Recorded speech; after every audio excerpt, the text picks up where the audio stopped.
Every conversation you have with someone else, every interaction you have with someone else is an exchange.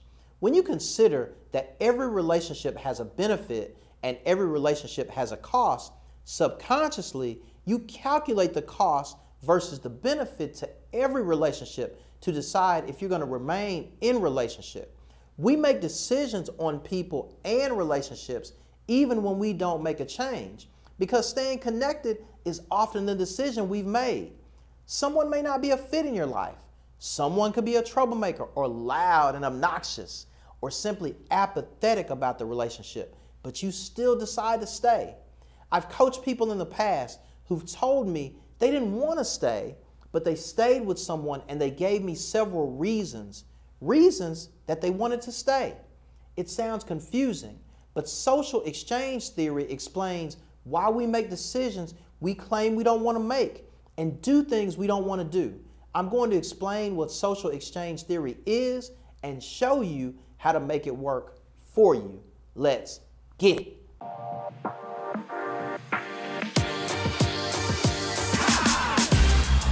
Here's a scenario for you. A man and woman decide to live together. The woman wants to get married. The man doesn't talk about marriage much, but the woman assumes he's interested in marriage because he agrees for them to live together. This is a great example of social exchange. The woman wants marriage and she assumes that if she can show him living with her is going to be great, then the cost of living together will be less than her benefit ultimately of marriage. On the other side of the exchange, the man giving up the cost of some level of freedom for the benefit of her nurturing and intimacy, both physical and otherwise, is worth the trade-off.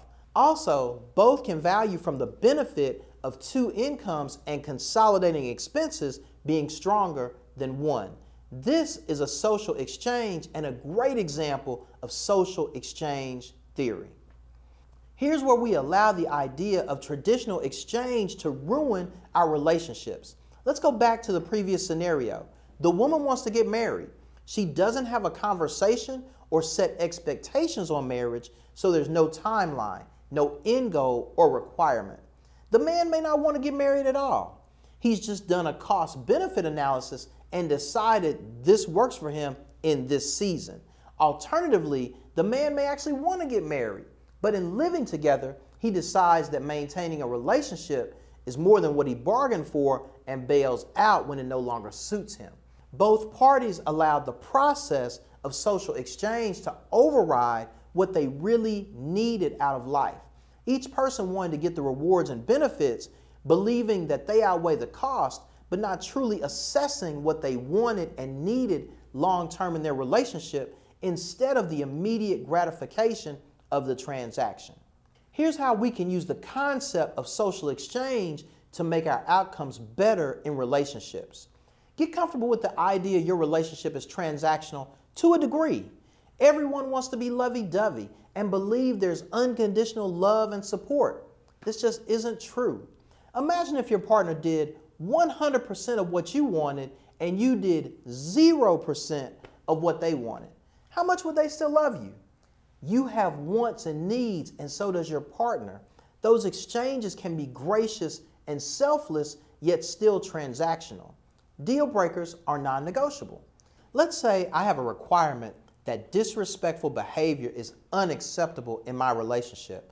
I have a partner that is repeatedly disrespectful. Not my partner for real, she's awesome. I ask her to change. We talk about it. Nothing happens. What often happens is we'll look at other things about the relationship and we'll say, well, she's attractive. She knows how to have fun. But each and every time she gets disrespectful, I'm threatening to leave.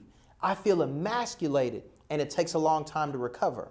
I'm trying to use the exchange theory to find a way to stay, but I'm already losing the social exchange. The benefit is outweighing the cost. Think of it this way. If I want to buy a car but the engine doesn't run, so it might be great to look at, but I can't use it for its intended purpose. I have to weigh the cost versus benefit and take the guesswork out of it. You don't want to have lots of deal breakers, but when you have one, you must honor it. Emotions are guides, but not the authority over us. How you feel about a situation is important. The best situation for one person may not be tenable at all for another.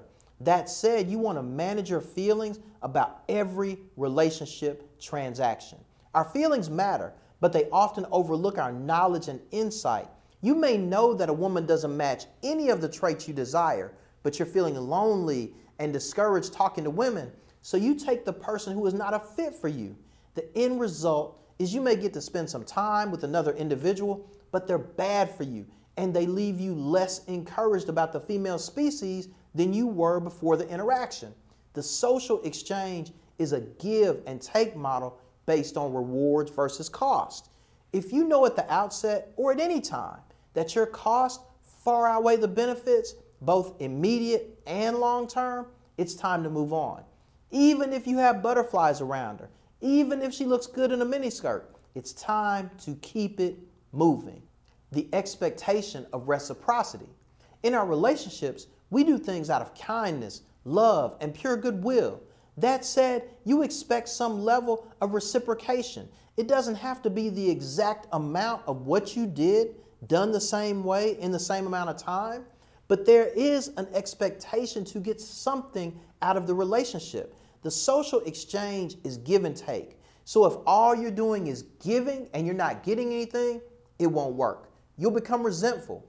The way to manage this is to talk about expectations and constantly reset expectations when necessary. Managing expectations creates equity in the relationship. Equity doesn't mean everything is 50-50, but it does show there's an understanding of what we contribute to the relationship. When we understand the social exchange in the relationship, it's far more likely to be healthy and flourish. Many researchers have studied this topic, but one in particular who did the most well-renowned research was sociologist George C. Homans in 1958. Also, I want to give credit to Kendra Cherry, citing from her article on this topic. Social exchange theory is the idea that your relationship has a point of sale system, whether you're aware of it or not. Hopefully this video helped you to think about how to apply the idea that transactional behavior is normal and accepted within the context of our relationships, but how to use it lovingly, thoughtfully, and considerately for the good of you and your partner. When you understand the cost and benefits of a relationship, it'll make you more prepared to get into healthy, meaningful relationships, and it will help you make informed decisions which show confidence is your superpower.